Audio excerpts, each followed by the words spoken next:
अजित पवारांच्या राष्ट्रवादीमुळे विधानसभेसाठीच्या भाजपच्या इच्छुकांची कोंडी झाल्याचं चित्र आहे। अद्याप जागा वाटप झालेलं नाही, मात्र महायुतीत विद्यमान आमदारांच्या जागा त्या पक्षांना जातील असं सूत्र जवळपास निश्चित झाल्याचं बोललं जात आहे। अनेक मतदारसंघांमध्ये अजित पवारांच्या राष्ट्रवादीचे विद्यमान आमदार आहेत, मात्र याच ठिकाणी भाजपच्या अनेक इच्छुकांनी तयारी केल्याची माहिती आहे। तर तिकिटासाठी गेलेले सत्ता आल्यानंतर परत येतील असा दावा सुधीर मुनगंटीवारांनी केलाय।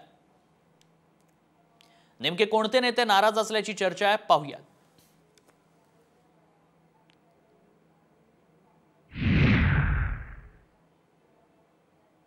तिकीटसाठी जे जातील ते उद्या आमची सत्ता आल्यावर आमच्या सोबत येतील।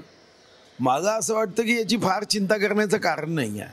आता आमच्याकडे जागा नाही म्हणून डेप्युटेशनवर जर ते दुसऱ्या गाडीत बसले असतील तर चिंता करू नका, योग्य क्षणी योग्य निर्णय तेही करतील।